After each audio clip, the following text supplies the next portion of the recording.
Vamos a hablar un poquito de muchachos. Abrimos cuenta y qué dice ahí el primer párrafo que tenemos. La importancia de la comunicación. Bueno, no les digo que nos ponga a leer. ¿Qué dice ahí el primer párrafo? La importancia de la comunicación.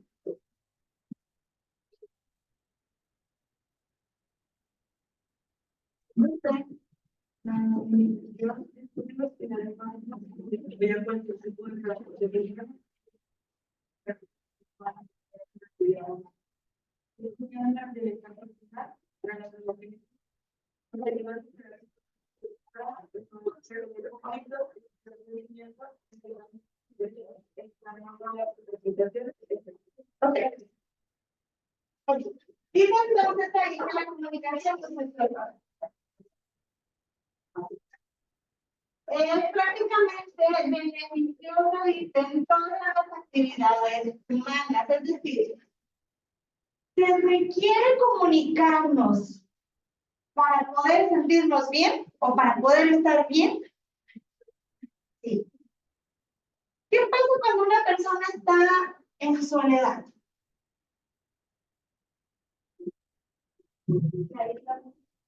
Se aísla, pero esta persona físicamente, ¿qué le pasa?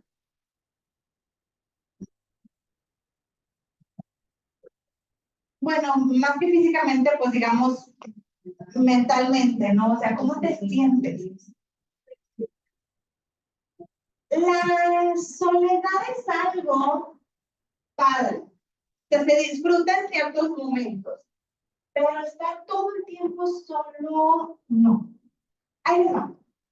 En pandemia, muchachos, cuando empezó la pandemia, ya en el 2020, para el 2021 salieron estadísticas nuevas y resultó ser que hubo dos índices que se dispararon muchísimo. Uno de ellos, ¿cómo se imaginan? La depresión / ansiedad.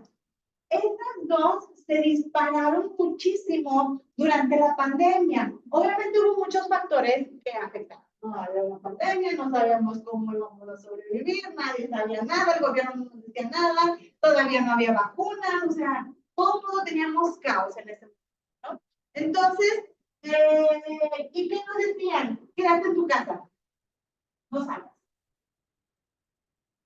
Bueno, hubo tres índices que se dispararon, ahorita los platicamos. Entonces, chicos, representó un reto bien importante para las personas que ya teníamos una rutina de todos los días salir de casa, a de repente estar todo el día en la casa. Y estar en la casa con las personas que vivieran en tu casa, ¿no? Si vivías solo, pues estabas solo todo el tiempo. Si vivías con tu esposo, con tu pareja, con tu mamá, con tu papá, con tus hermanos, oigan, terminaban odiándose entre todos. Porque era tanto como que el tiempo que estabas compartiendo lo que de repente dices, oye, necesito espacio, necesito estar sola, pero ¿cómo me dan mi espacio si vivimos donde mismo?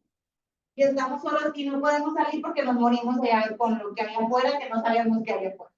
Entonces, ese fue uno de los índices o de los primeros índices que se disparó. El segundo, ¿alguien sabe? No, no se disparó tanto ese.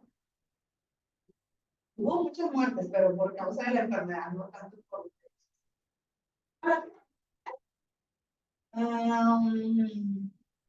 No, tampoco, no tanto.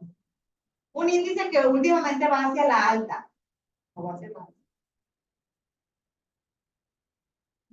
Tiene que ver con...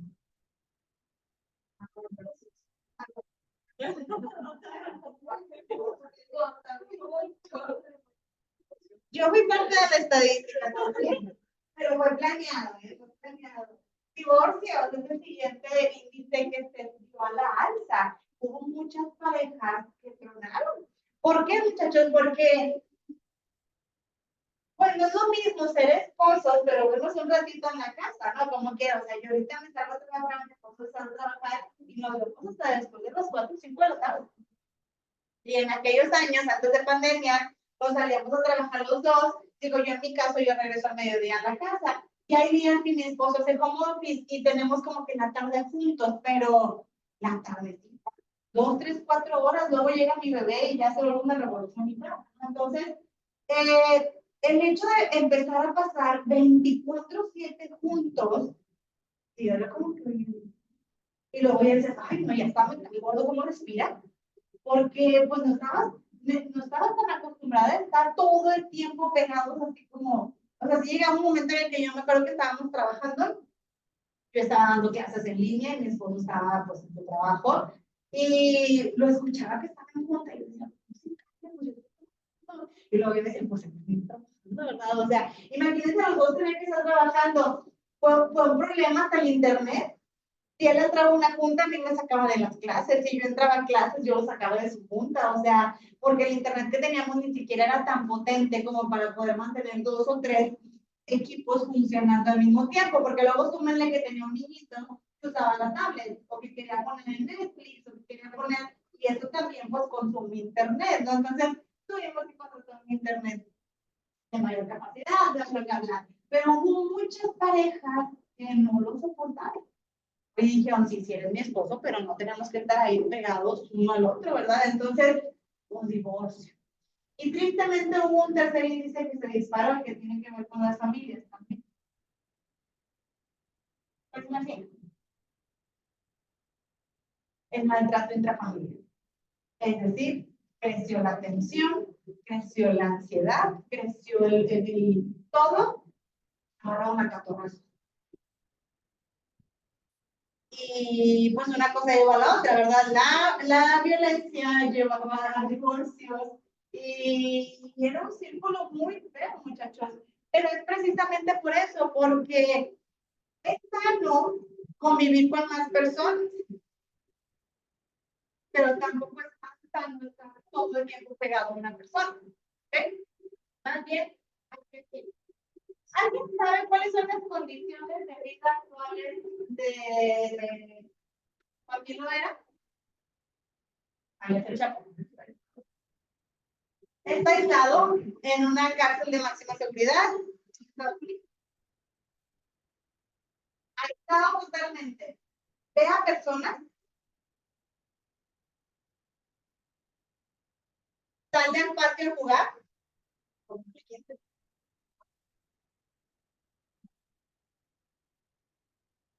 Hasta donde esté, tiene muy poco contacto con personas, prácticamente nulo. Le tienen prendida la luz día y noche. Nunca le pueden ayudar. No tiene ventanas. Obviamente, es el máxima seguridad. Si ya se escapó 1000 veces, pues que le van a ir a una ventana y no. Y creo que es todo. Tiene la luz prendida de noche y no tiene acceso a ventanas y no ve a las personas. Y su cuarto no es como que tan grande, o sea, tiene cama excusado, pero no es como que así súper grande. Hace poco su abogado interpuso una apelación a decir que era inhumano como lo tenía, porque no veía a nadie, porque él no sabía si era de día o si era de noche. O sea, y también le llevaban los alimentos. Tú dices, bueno, pues depende del alimento, ¿verdad? Si ya ves que te trajeron el desayuno, comida y cena, que luego suelen ser alimentos varios. Bueno, los alimentos se los llevan a deshoras, o sea, precisamente, pues para afectarle a la cabeza. Oigan, está recibiendo un castigo, no está recibiendo un premio, porque quieren que lo tengamos con sábanas de espera y demás. Pero luego me pongo a pensar y digo, el abogado dijo, está perdiendo la cordura. Ya no están sus 5 sentidos, está perdiendo la cordura porque es demasiado el hecho de estar aislado, ¿no? Entonces dices, ay, pues sí, ¿verdad? Pero luego piensas en todo lo que hizo. Y dices, pues sí, pero lo agarraron y eso no se acabó tampoco. No es como que, ay, ya la ya se deshizo toda esa, ya nada, no, tampoco. Entonces, chicos, es una parte vital de nosotros el hecho de comunicarnos con otras personas, de por lo menos hablar. ¿Qué hacemos nosotros en pandemia? ¿Post-face o por videollamada? Para ver a las personas. Yo al principio, chicos, de la pandemia, de que mi Mi papá hace muchos años había sufrido un accidente de columna y había perdido la posibilidad de caminar. Y era muy vulnerable, se enfermaba de muchas cosas, porque pues ya sus defensas estaban, aparte que pues ya, digo, no estaba tan viejo, pero su enfermedad lo tenía como, o sea, enfermito, ¿no?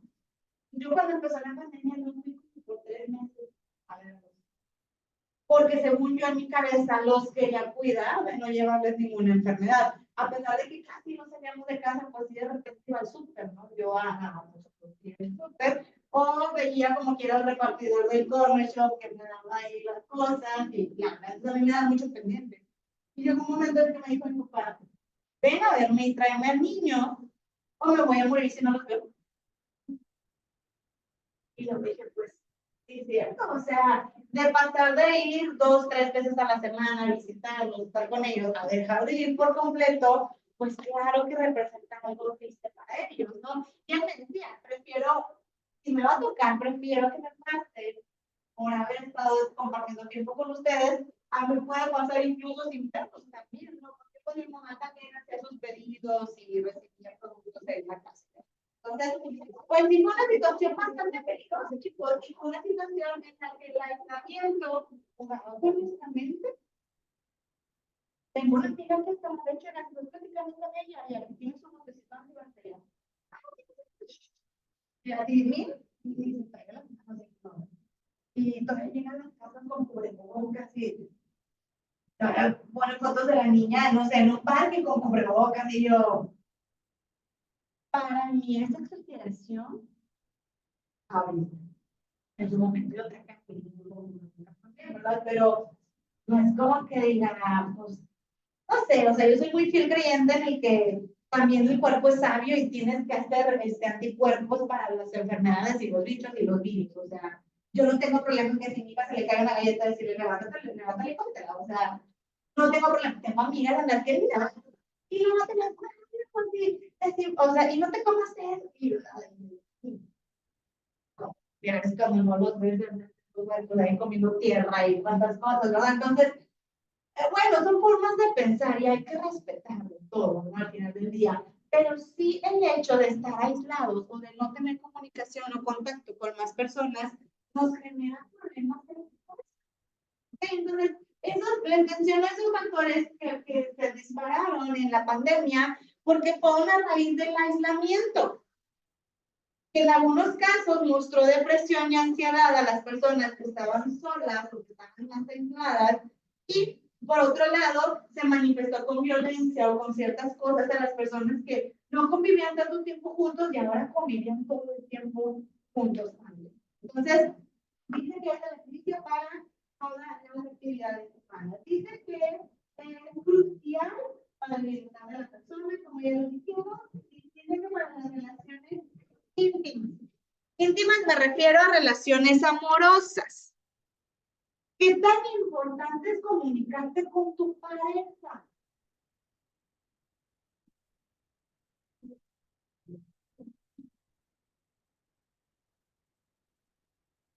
No sé si a ustedes les ha pasado.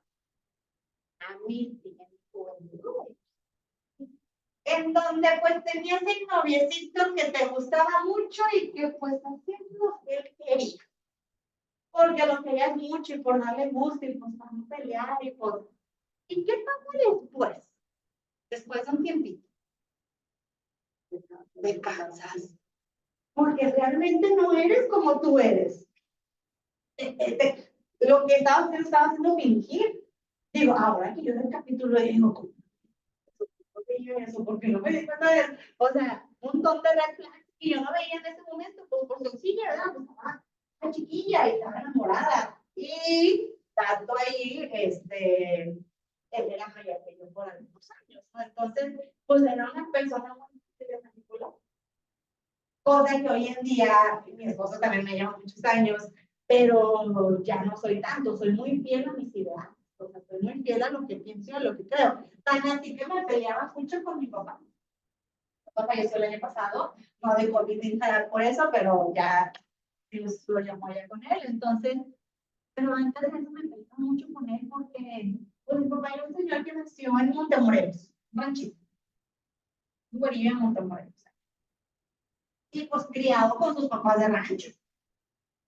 Y mi mamá no, o sea, ¿cómo le explico? Pues sí, muy machista en el sentido de yo no cocino, yo no lavo, yo no plancho, o sea, yo no jamás en la vida no está pañal, nada de eso, ¿no? Cuando yo me caso, veo que mi esposo un día le cambió el pañal al niño. Me dijo, Sara, es que ese es tu trabajo. Y yo, perdón. Y yo, no. Y Sara, es que él es hombre. Y yo, ¿qué? ¿Se le va a caer un pañal o qué? Y yo, no pasa nada. Y digo, afortunadamente mi esposo es muy abierto en estas cosas, ¿no? Y no tengo ningún problema, cambia pañales, lava, cocina, o sea, absolutamente todo lo hacemos entre todos, ¿no? A veces siempre trae alguien más cargada en la carga de ciertas cosas, pero tratamos de equilibrarlo. Entonces, un día se puso a hablar conmigo respecto a temas del aborto, mi papá. Pues imagínense.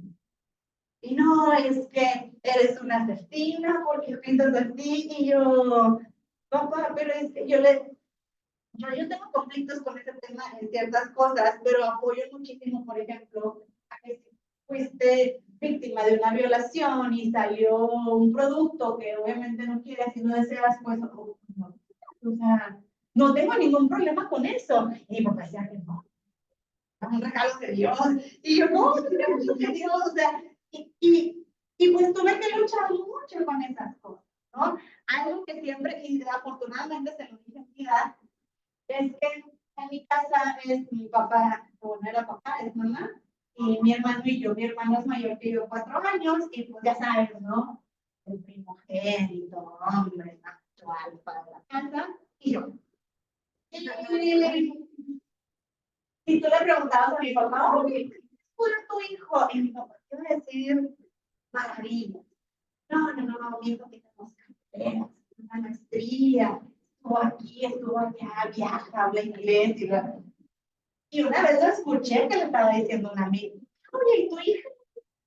Mi hijo, pues, no estudió en turismo, algo así. Así lo dijo. Y yo ya lo que mamá. Y yo, no podemos controlar lo que las otras personas dicen, pero podemos expresar. Y yo le dije, oye, me duele que digas eso. No te puedo decir que no lo pienses, pero por lo menos cállate. O espérate un momento en el que yo no esté para que si te quieres expresar de esa manera, ¿no? Yo sabía que yo era la consentida de mi papá, era su adoración, era su niña de sus ojos, pero dolía que hiciera esa como comparativa con esas otras personas, ¿no? Y se lo externé. Oye, papá, me lastima que hagas eso. Lo malo es que no se daba cuenta que lo estaba haciendo. Él, pues, nuevamente, a lo mejor lo estoy justificando, no sé, pero yo sabía que no lo iba a poder cambiar. Todos sus años que vivió en el rancho, que lo criaron bajo ciertos, pues no lo voy a poder cambiar, ¿no? Pero pues sí traté de externárselo y se lo externaba también a mi esposo y mi esposo me dice, pero te adora, o sea, tu papá te adora, nada más que su orgullo de macho y de que su hijo hombre haga cosas, pues verá como por otro lado, chicos, pero es importante que lo externen. Me pidió perdón, me pidió disculpas por muchas cosas que él dijo, hizo o pensaba, que al final yo decía nada más, pues somos generaciones diferentes. No podemos pensar exactamente igual. Hoy en día, si lo transformamos a lo de hoy en día, chicos, ¿a ustedes sus papás les pegaron de chiquitos? Plancha, ay Dios mío. Maltrato infantil, déjame la bandita. Con la manguera, con el gancho, yo tenía una tía que estaba con el gancho. Les dejaba las rayas, enganchando donde les daba. Mi mamá me daba chanclas. Y diario era el chanclazo, ¿no? Mi papá me pegó 2 veces en toda mi vida. Y no me lo olvida, ni se la reclamé toda mi vida también.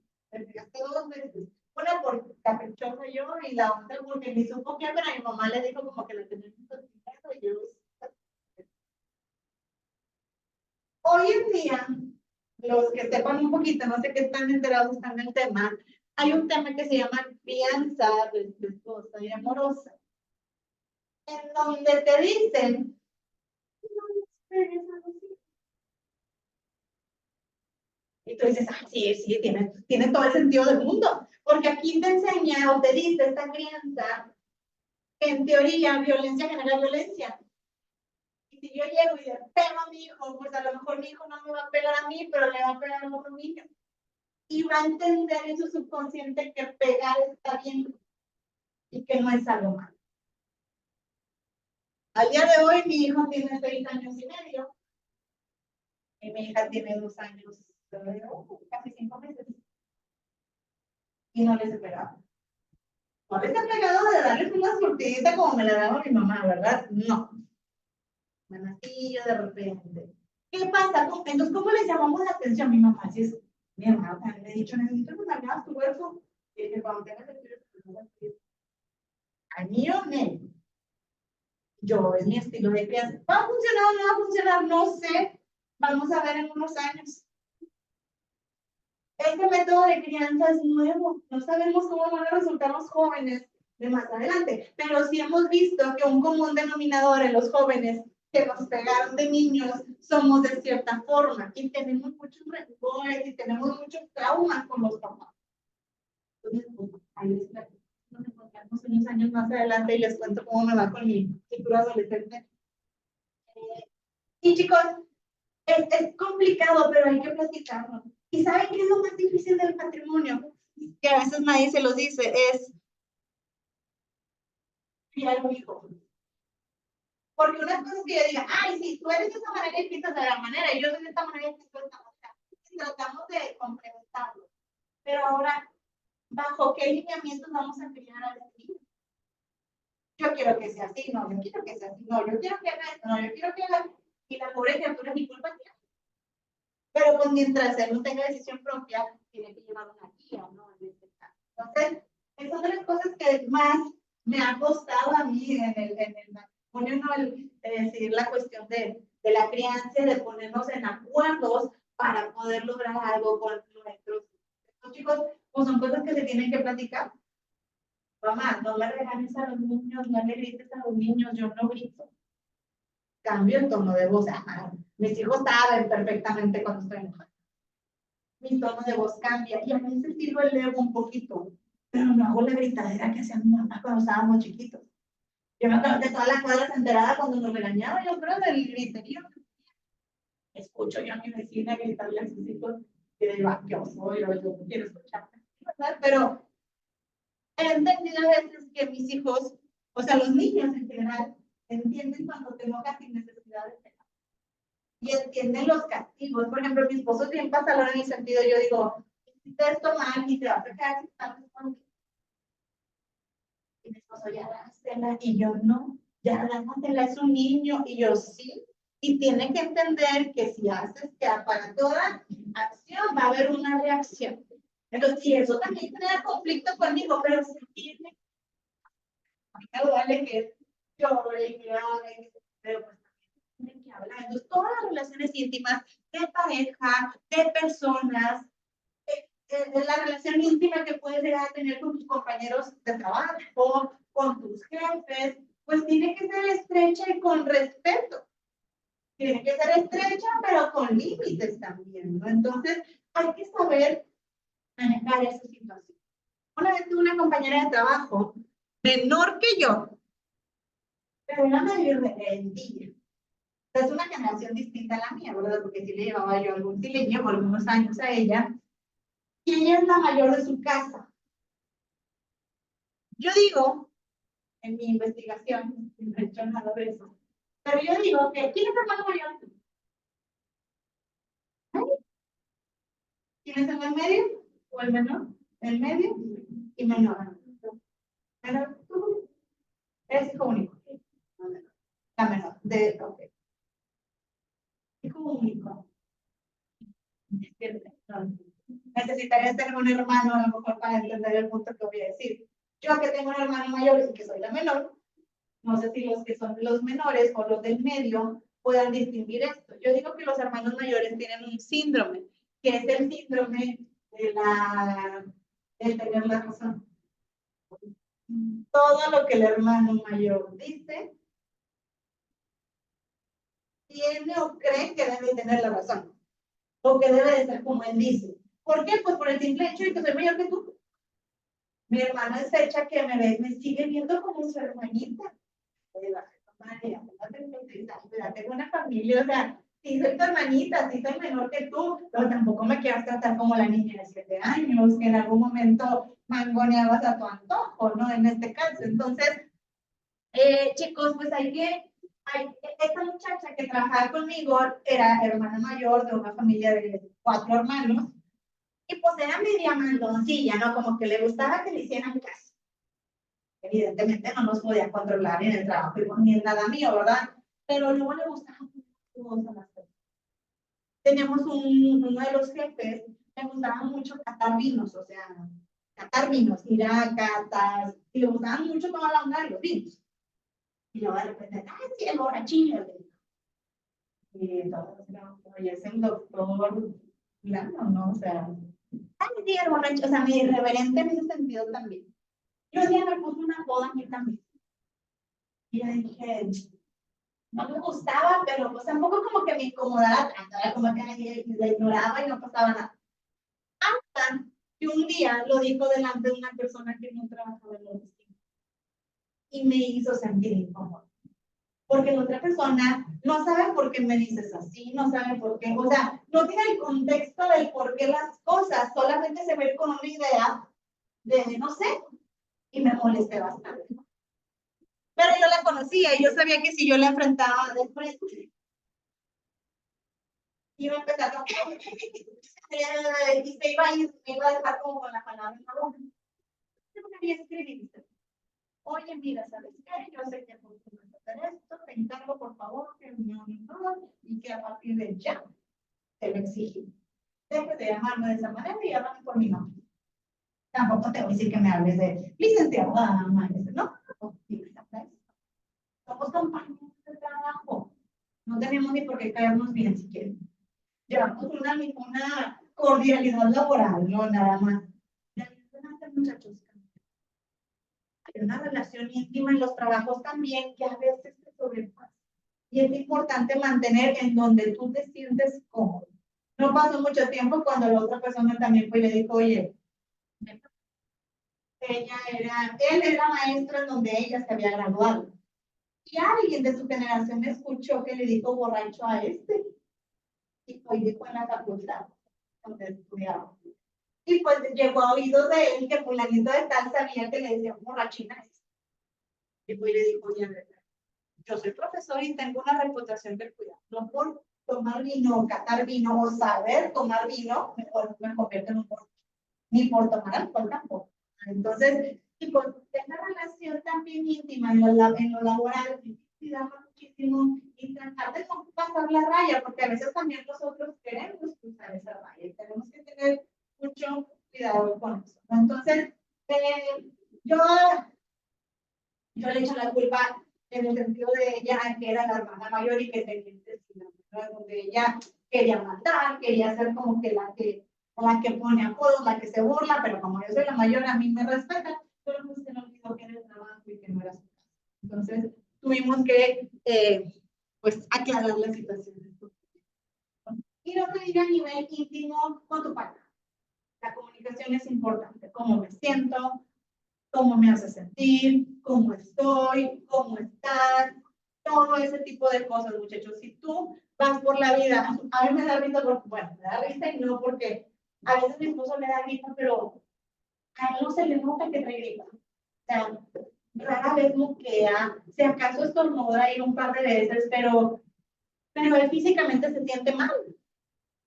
Yo, por el contrario, ya les tocará verme, se me ve, pero hasta cuando vengo de lejos que estoy enfermo. O sea, ojillos llorosos, la nariz toda roja, soy una llave de mocos cuando tengo gripa, o sea, mal, mal, mal. Tenemos formas muy distintas de que nos ven a los ojos, ¿no? Entonces, a veces él me dice, es que me siento mal y yo, pues a mí está bien porque yo te veo y te veo bien, yo no te veo mucoso, yo no te veo con ojos llorosos, yo pienso que te sientes bien.